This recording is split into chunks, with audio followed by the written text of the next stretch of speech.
Hey everyone, Simon here from Top Tennis Training, and in this video I want to help you with a very simple tip that's going to transform your game next time you're playing a match or hitting out on the practice courts.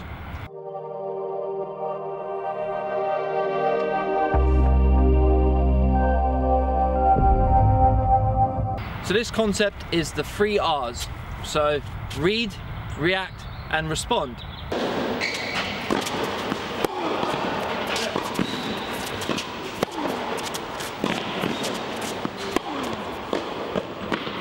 So the first thing is reading the ball coming off your opponent's strings. Whether you're doing a match or having a training session with a coach or your training partner, you want to read the ball coming off your opponent's racket as quickly as possible. Now the quicker you see where the ball is going, the quicker you can get there and the more options you'll have when you set up for the stroke.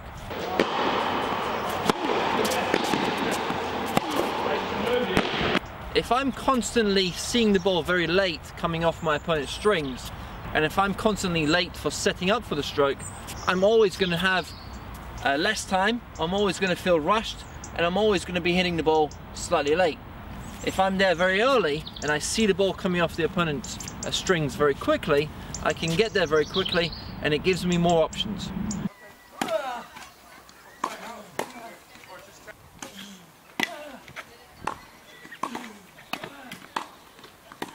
Now there are different ways to read the ball coming off the opponent's strings. You might see that their body is set up in a different way. You might see that a common trait when they hit forehands cross court, for instance, is they use the open stance. And if they hit down the line, it's more for neutral stance. So there's things with the body that you can read prior to contact that will indicate that they might be going in a certain direction. But the best way is to see the ball coming off the opponent's strings. If you see the first 5 or 6 feet of the ball flight coming off the opponent's strings, it's going to allow you to really set up quickly for the stroke.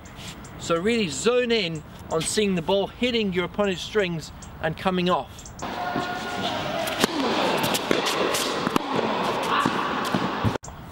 The quicker you can see where the ball is going, the better for you and for your game.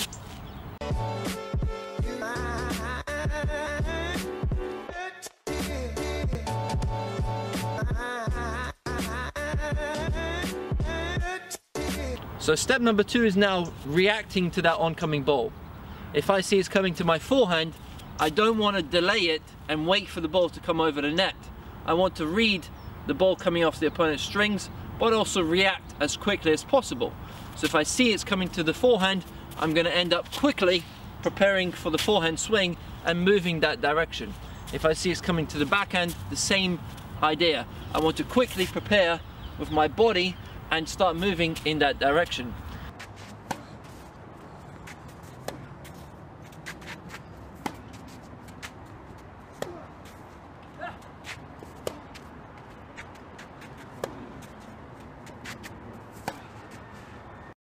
If I get there too quickly, that's better. And if I do have more time, I could always set up with small adjustment steps, preparing for a bad bounce. If I get there late, it's going to really affect the quality of the shot. So now that I've read the ball coming off my opponent's strings, I've reacted to the ball, I'm now set up for the shot. The last step is now to respond. Now the perfect response will be determined by a few factors. If it's a match, what am I trying to do in the points in general? What's my tactics? Where's my opponent standing? And what position am I in on the court? Now there are many different situations that I'll find myself in a point. I could be defending, I could be in a neutral position, or I could be attacking. So all of those factors will determine what you do with your response, but try to pick the right response for each shot. Remember, every shot is different and you'll have to deal with every shot in a slightly different way.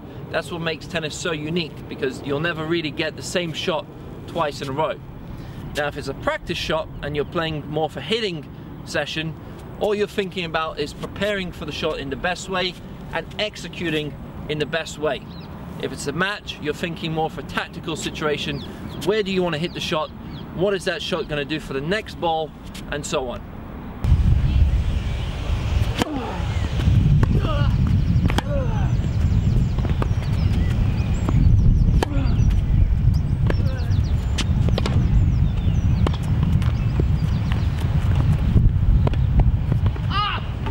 So there you have it, guys. Read, react, and respond. Think about those the next time you're out there playing a match, or if you're training, think about those also. Thanks for watching the video. I hope you enjoyed it and hope you can take some of these tips away. If you have liked it, please click the like button down below. If you haven't done so already, also subscribe to the channel and leave a comment down below. What would you like to see me and Alex covering in the next couple of videos? All the best and see you soon.